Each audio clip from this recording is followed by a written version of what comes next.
কি ভাইয়া সব প্রস্তুত তো? আরে হ্যাঁ হ্যাঁ, সব প্রস্তুত, প্রতিমা সাজানোই আছে, নিয়ে যাও। চলো চলো দাদু চলো। ওরে কি মজা কি মজা, রাজবাড়িতে তাদের পুজো।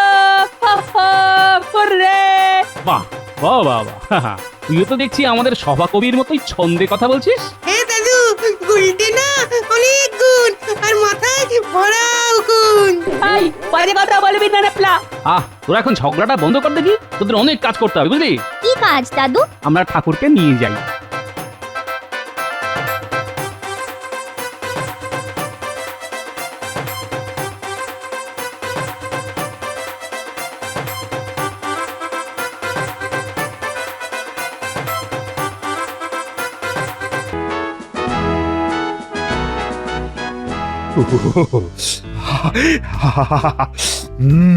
তা ঠান্ডা তো এবারে বেশ জমিয়েই পড়েছে।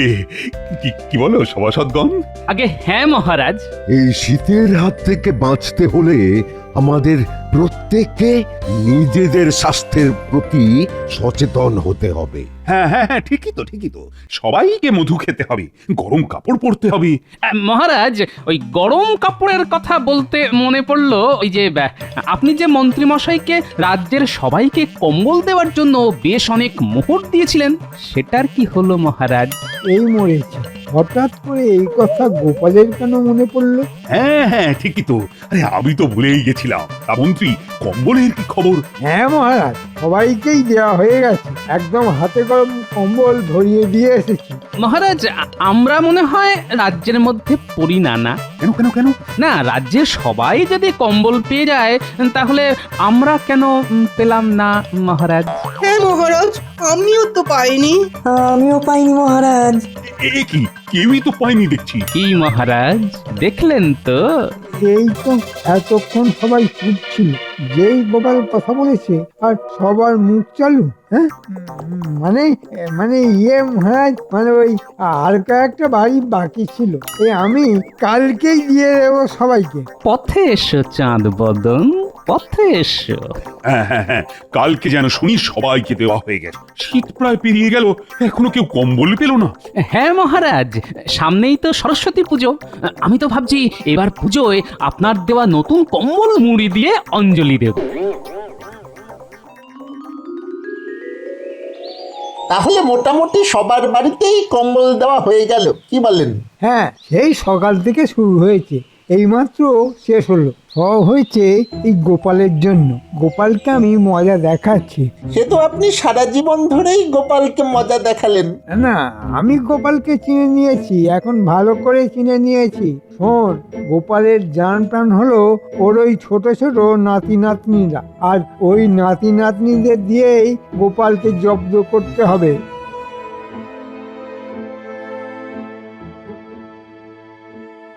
ওই দেখুন, বলতে না বলতেই বাচ্চাদের দল এদিকেই চলে আসছে।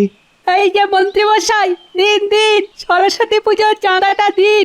বাবা, তোরা নিজেরাই এবারে সরস্বতী পুজো করছিস নাকি? হ্যাঁ হ্যাঁ মন্ত্রী মশাই, পড়াশোনা করছি, অল্প বয়স, এই সময় সরস্বতী পুজো করব না? হ্যাঁ, এই তো পেয়েছি, গোপালকে জব্দ করার একটা বুদ্ধি পেয়েছি। একই, তাহলে তোরা চাঁদা কেন তুলছিস? তোরা একটা খবর শুনিসনি? কি খবর মন্ত্রী মশাই? আরে তোদের গোপাল দাদু নিজেই তো বিশাল করে সরস্বতী পুজো করছে, তোদের বলেনি নাকি? কই না তো। ও, তোদের তাহলে এখনো বলেনি, আমাকে তো কয়েকদিন আগেই বলেছে। তোরা এক কাজ কর, বুঝলি? ঠিক আছে মন্ত্রী মশাই। তোরা গোটা রাজ্যের লোককে প্রসাদ খাবার নিমন্ত্রণ করে দে, তাতে গোপালের একটু সাহায্য হবে। আসলে একা মানুষ তো, কত দিক সামলাবে বল? ও এই ব্যাপার, নিশ্চয় নিশ্চয়। যা যা, তোরা নিমন্ত্রণটা সেরে ফেল। ঠিক আছে, এক্ষুনি যাচ্ছি।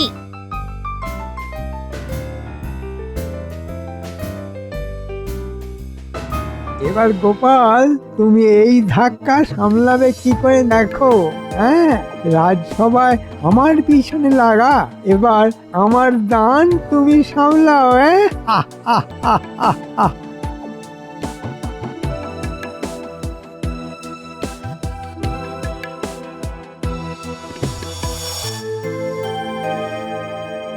মন্ত্রী তুমি সবাইকে কম্বল দিয়েছো? হ্যাঁ মহারাজ, সবাইকে দিয়েছি। একটা কথা আছে মহারাজ, কি আবার কথা? এবার সরস্বতী পুজোতে আমরা সবাই একসাথে গোপালের বাড়ি যাব। কেন কেন কেন? সরস্বতী পুজোয় গোপালের বাড়িতে কেন? গোপাল আবার কি পুজো করছে নাকি? পুজো মানে একেবারে জাঁকিয়ে পুজো, ধুমধাম করে পুজো। জানেন, গোপাল আমাকে বলেছে ওর যাতে আরো বুদ্ধি হয়, তাই মায়ের কাছে মানসিক ছিল এবছর পুজো করবে। গোপাল, সত্যি তো তোমার এত বুদ্ধির আসল কারণটা এবারে আমি জানলাম। তুমি মা সরস্বতীর বন্দনা করবে, তোমার বুদ্ধি বাড়বে, এ তো খুব ভালো কথা। আর গোপাল, আমরা যাচ্ছি তো। আর বলবেন না মহারাজ, গোটা রাজ্য জুড়ে সবাইকেই নিমন্ত্রণ করেছে, শুধু আমরাই এখন অব্দি বাকি। তার মানে মন্ত্রীর আমাকে ফাঁসানোর মতলব, হ্যাঁ?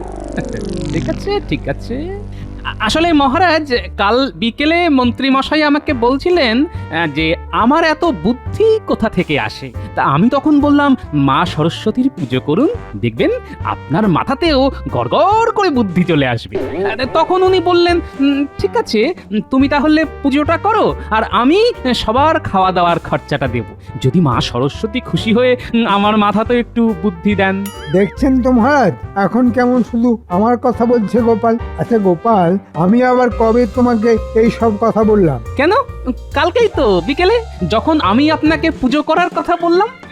ঠিক সেই সময়ই তো। শুধু ভুলে যান মন্ত্রী মশাই, একটু এই ব্রাহ্মী রস খান, দেখবেন মাথার স্মৃতি শক্তি বাড়বে। গোপালের পুজো, মন্ত্রীর খাওয়া দাওয়া, ঠিক আছে ঠিক আছে। আমি একটা কথা বলি, তোমরা দুজনে মিলে তাহলে রাজবাড়িতেই পুজোটা করো। মন্ত্রী যখন এত লোকজন খাওয়াবে, তখন নিশ্চয়ই বড় জায়গারও দরকার হবে। একদম মহারাজ, অনেক বড় জায়গা।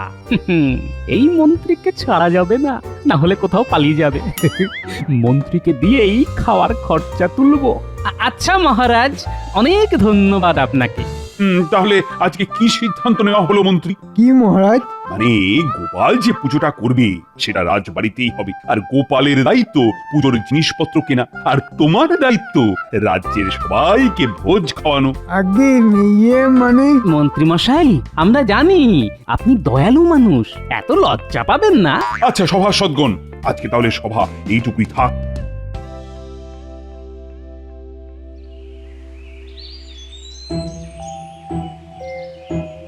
কি এত সন্ধে হয়ে গেল, উনি এখনো বাড়িতে এলেন না?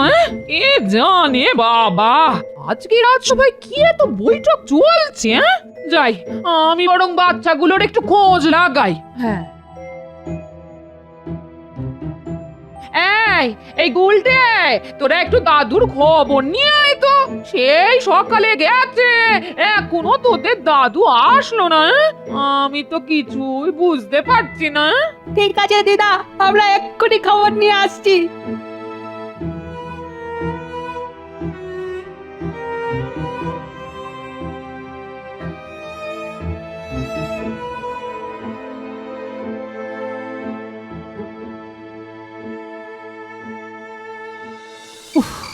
বাপরে, রাজসভায় আলোচনা শেষ হতে হতে সন্ধে হয়ে গেল। না, কিছু একটা করতেই হবে। বেটা মন্ত্রী আমাকে ভেবেছিল ফাঁদে ফেলে মজা লুটবে, কিন্তু উল্টে মন্ত্রীকেই ফাঁসিয়ে দিয়েছি। কি গো দাদু, তুমি কি নিজের ঘর বাড়ি সবকিছু ভুলে গেলে নাকি? দিদা তো চোখের জল ফেলে ফেলে বন্যা এনে দেবে এবার। আরে আজকে রাজসভায় দীর্ঘ আলোচনা ছিল রে। শোন, তোদের সাথে যখন দেখা হলো তখন ভালোই হয়েছে। না না দাদু, তুমি বলার আগে আমাদেরও তোমার সাথে অনেক কথা আছে। তুমি আমাদেরকে না বলে নিজের বাড়িতে ধুমধাম করে পুজো করছো শুনলাম। আরে না না, আমি বাড়িতে পুজো করছি না। মন্ত্রী আমাকে বিপদে ফেলার জন্য ওসব বানিয়ে বানিয়ে নিশ্চয়ই বলেছে। যাই হোক, আমিও প্যাঁচে ফেলে মন্ত্রীকেও বিপদে ফেলে দিয়েছি। এই বলেছে দাদু, আমরা তো গ্রাম জুড়ে লোকজনকে নিমন্ত্রণ করে ফেলেছি। সে ভালোই করেছিস, ভালোই করেছিস, কারণ পুজোর খরচা আমি দিলেও লোকজনকে প্রসাদ খাওয়ানোর দায়িত্ব মন্ত্রী মশাইয়ের। তোমার বাড়িতে পুজো হবে, মন্ত্রী মশাই খাওয়াবে, পুরো ব্যাপারটাই কিরকম খিচুড়ি হয়ে যাচ্ছে। শোন, পুজোটা আমার বাড়িতে না, রাজবাড়িতেই হবে। আমি পুজোর বন্দোবস্ত করব, আর মন্ত্রী মশাই খাওয়ানো দাওয়ানোর যাবতীয় খরচা দেবেন। কিন্তু আমরা তো সবাইকে তোমার বাড়িতে আসতে বলে দিয়েছি। বুঝেছি। তোরা সবাইকে বলে দিবি আমাদের বাড়ির পুজোটা একেবারে রাজবাড়িতেই হচ্ছে, আর পুজোতে সকলের জন্য দারুণ খাওয়া দাওয়ার বন্দোবস্ত রয়েছে। সবাই যেন এসে পুজো দেখে পেট পুরে খেয়ে যায়। আচ্ছা দাদু, আমরা তোমার কথা মতন আবার সকলের বাড়িতে বাড়িতে গিয়ে পরে আসবো। যা তাড়াতাড়ি চলে যা, আর দিদাকে বলে দিস দাদুর একটু দেরি হবে, আমাকে এখন একটু অন্য কাজে যেতে হবে। ঠিক আছে দাদু।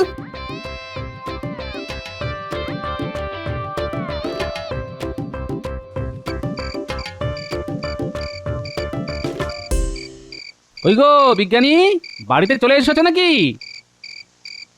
হ্যাঁ, আরে এই তো গোপাল, এই মাত্র এলাম। রাজসভায় সরস্বতী পুজোর আলোচনা করতে করতে সারাটা দিন চলে গেল। হ্যাঁ, এখন দেখি একটু বিশ্রাম নিয়ে গবেষণার কাজ করব। শোনো বিজ্ঞানী, তোমাকে আমায় এমন একটা হলুদ রং বানিয়ে দিতে হবে যে রং একবার গায়ে লাগলে এক সপ্তাহের আগে ওই রং উঠবে না। সে কি গোপাল, হোলি আসতে তো এখনো অনেক সময় আছে, এখন রং কি করবে? তা তুমি যখন জিজ্ঞেস করছো তখন বলি, আসলে আমি কোনো সরস্বতী পুজো করার পরিকল্পনা করিনি। মন্ত্রী সবার সামনে আমাকে ছোট করার মতলবে ওসব বলেছিল, তাই আমিও মন্ত্রীকে ঘুরিয়ে প্যাঁচ দিয়ে দিয়েছি। ও, এই ব্যাপার, এবার বুঝেছি। রাজসভায় আমি তো ভাবলাম সত্যি সত্যি ব্যাপার হয়তো। আরে না না, সেই জন্যই তো মন্ত্রীর ওপরে ওই দানটা দিলাম। আর এবার ওই দানে কিস্তিমাত করার জন্যে তোমাকে ওই হলুদ রং বানিয়ে আমাকে দিতে হবে, কারণ সেই রং তো আমার কাছেই আছে। বাহ বাহ বাহ বাহ, তাহলে তাও তো একটু। পরশুদিন তো পুজো, তার মধ্যে অনেকবার মন্ত্রী পালিয়ে যেতে চাইবে, কারণ মন্ত্রী যা শিয়ানা লোক, তাতে তিনি চাইবেন না যে রাজ্যব্যাপী ভোজ খাওয়ার জন্য ওনার ট্যাগ খালি হোক। বুঝেছি, দাঁড়াও গোপাল, তোমাকে এক্ষুনি আমি হলুদ রং এনে দিচ্ছি, আর একটা জিনিসও দিচ্ছি।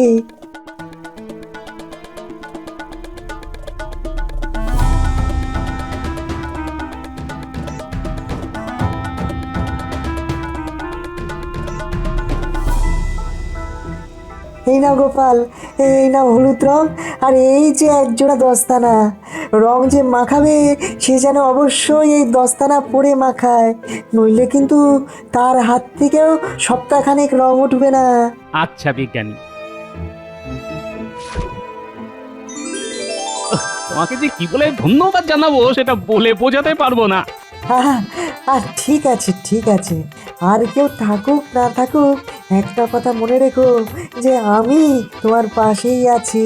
হ্যাঁ, সেই কারণের জন্যই তো তোমার উপরে এত ভরসা করি বিজ্ঞানী, আর কোনো দরকার পড়লেই তোমাকে বলি।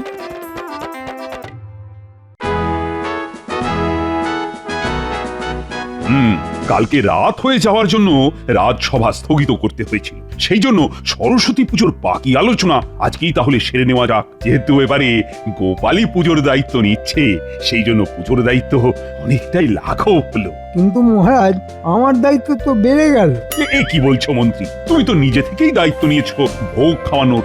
হ্যাঁ মহারাজ, আমি যখন মন্ত্রীকে আমার পুজো করার কথাটা বললাম, ঠিক তখনই মন্ত্রী মশাই আমাকে বললেন যে ওনার মনে অনেক ভক্তি, তাই উনি ভোগ খাওয়ানোর দায়িত্ব নেবেন। কিন্তু মহারাজ, কোনো কিন্তু নয়, কথা যখন দিয়েছো তখন তোমাকে তো দায়িত্ব নিতেই হবে। আমি সব চাল ডাল আলু সবজিওয়ালাদের বলে রাখবো, ওরা জিনিসপত্র দিয়ে যাবে, আর তুমি শুধু ওদেরকে মূল্যটা ধরে দিও, তাহলেই হবে। ঠিক আছে মহারাজ।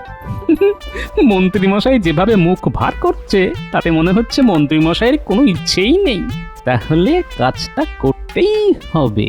আচ্ছা গোপাল, একটা কথা শোনো, রাজবাড়িতে পুজোর সমস্ত বাসন কোসন আছে, তাই তুমি শুধু পুজোর বাজার আর বাকি জোগাড়ের ব্যবস্থা করো, আর সবাই কিন্তু গোপালকে পুজোর কাছে সাহায্য করো। নিশ্চয়ই মহারাজ। ব্যাস ব্যাস, তাহলে গোপাল যাও যাও যাও, কাজে বেরিয়ে পড়ো, বাজার দোকান প্রতিমা আনা। হ্যাঁ মহারাজ, এক্ষুনি যাচ্ছি। কি ভাইয়া, সব প্রস্তুত তো?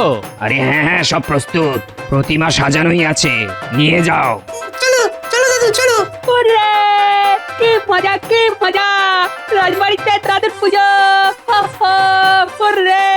বাহ বাহ বাহ বাহ, তুইও তো দেখছি আমাদের সভাকবির মতোই ছন্দে কথা বলছিস। হ্যাঁ দাদু, গুলটে না অনেক গুণ, আর মাথায় ভরা গুণ। এই, বাজে কথা বলবি না রে প্লা।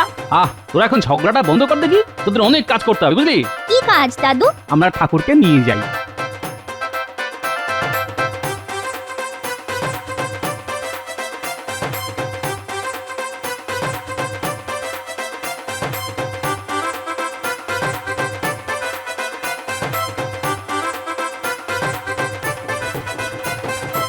ব্যাস, ঠাকুর স্থাপন হয়ে গেল, কালকে পুজো। হ্যাঁ দাদু, অঞ্জলি হবে, খাওয়া দাওয়া হবে, দারুণ মজা হবে। আচ্ছা শোন, মন্ত্রীকে যেহেতু ভোজের সব খরচ দিতে হবে, তাই উনি নিশ্চয়ই চাইবে কোনো না কোনো ভাবে সুযোগ বুঝে হাওয়া হয়ে যাওয়ার। সেই জন্যে তোদেরকে কিছু জিনিস দিচ্ছি। এগুলো কি দাদু? একটা হচ্ছে হলুদ রং আর একটা দস্তানা। আমরা কি করব দাদু? শোন, ভালো করে শোন, যেহেতু মন্ত্রী মশাই চেষ্টা করবে যেন তেন প্রকারেণ পুজোর আগে হাওয়া হওয়ার, তাই তোরা মন্ত্রীর বাড়িতে আগে ভাগে যাবি, গিয়ে এই দস্তানা পরে কাঁচা হলুদের সাথে এই হলুদ রং মিশিয়ে মন্ত্রী মশাইকে মাখিয়ে দিবি, আর কিছু একটা অজুহাত দিয়ে দিবি, ঠিক আছে? ঠিক আছে দাদু, এইসব বুদ্ধিতে আমরা একেবারে সিদ্ধ হস্ত, তোমাকে কোনো চিন্তা করতে হবে না। মন্ত্রী মশাই, আপনি চলেন ডালে ডালে, আর আমি চলি পাতায় পাতায়। এতদিন ধরে আপনার পাশে পাশে থেকে আপনার সব চিন্তা ভাবনা হলপ করে বলে দিতে পারি। যা, তোরা তাড়াতাড়ি কাজে লেগে পড়, যা।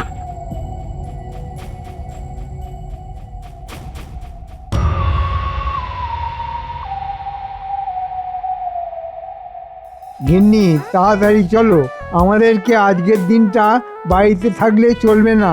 হ্যাঁ, চলো চলো, আমি তো সব সময় শাড়ি গুছিয়ে রাখি। চলো, কদিন আমার বাপের বাড়ি থেকে ঘুরে আসি। হ্যাঁ, তাই চলো, নইলে অনেকগুলো টাকা বেরিয়ে যাবে। কি মরতে যে গোপালের পিছনে লাগতে গিয়েছিলাম। মন্ত্রীমশাই, ও মন্ত্রীমশাই, এ কি, এত সকালে আবার কে এলো? আমরা মন্ত্রীমশাই, আমরা একটু এদিকে আসুন তো দেখি।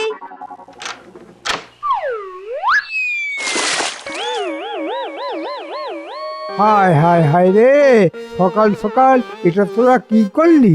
আজকে তো সরস্বতী পুজো, ভোরবেলা কাঁচা হলুদ বাটা আর সর্ষের তেল মেখে স্নান করতে হয়, তাহলে সারা শরীর ফর্সা হয়ে যায়।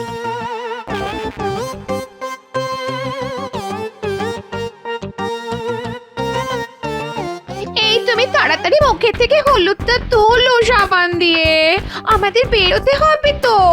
হ্যাঁ হ্যাঁ গিন্নি, এক্ষুনি করছি, নইলে শাশুড়ি মা আমাকে জামাই বলে চিনতেই পারবে না।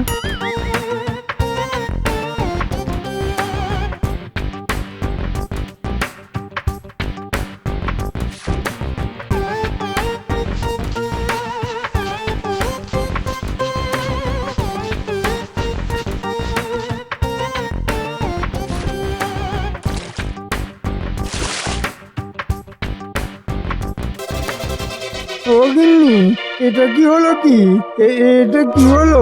মুখ থেকে হলুদ তো উঠছে না। হলুদ উঠছে না মানে? ভালো করে সাবান দিয়ে ঘষো। তখন থেকে ঘষছি তো, কিন্তু হলুদ তো ওটার বদলে সারা মুখ, হাত, গলায় ছড়িয়ে গেছে। সে কি কাণ্ড! একটু পরেই তো পুজো শুরু হয়ে যাবে, মহারাজ নিশ্চয়ই ভোগ খাওয়ানোর অর্থ চাইতে আসবেন। ও গিন্নি, গিন্নি, অত অর্থ আমি কোথায় পাবো? আর এই হলুদ মুখ নিয়ে আমি কিভাবে বেরোবো?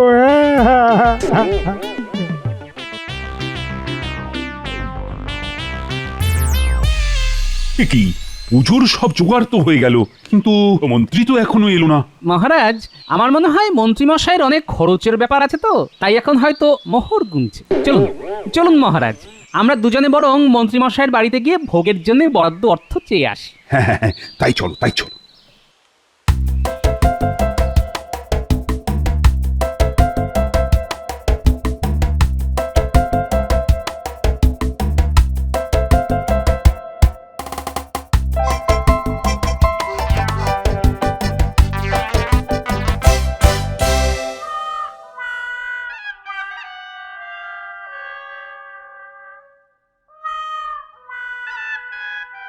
কি মন্ত্রী মশাই, আপনার পুরো মুখ হলুদ, এবার এই হলুদ মুখ নিয়ে বাইরে বের হবেন কি করে? মহারাজ, গোপালের নাতি নাতনিরা আমার এই অবস্থা করেছে।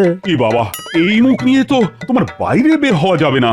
হ্যাঁ মহারাজ, ভেবেছিলাম একটু শ্বশুর বাড়ি যাবো মানে মানে মানে ওই পুজো মণ্ডপে যাবো। এই তো দেখলেন, মুখ ফসকে আসল কথাটা বেরিয়ে গেল তো মন্ত্রী মশাই। আমি রাজসভার মধ্যেই আন্দাজ করতে পেরেছিলাম যে আপনি মনে মনে পালানোর পথ খুঁজছেন। ও সব শুনবো না মন্ত্রী, দাও দাও, ভোগের সব আয়োজন হয়ে গেছে, 700 মোহর খরচ হয়েছে, ওটা মিটিয়ে দাও। অতগুলো মুহূর্ত আমার কাছে নেই মহারাজ। মহারাজ, মন্ত্রী মশাই কিন্তু চালাকি করছে, আপনি ছাড়বেন না। হ্যাঁ হ্যাঁ হ্যাঁ, তুমি এখন না দিলে তোমার 3 মাসের বেতন কাটা যাবে। ওরে বাবা, দিচ্ছি মহারাজ, দিচ্ছি।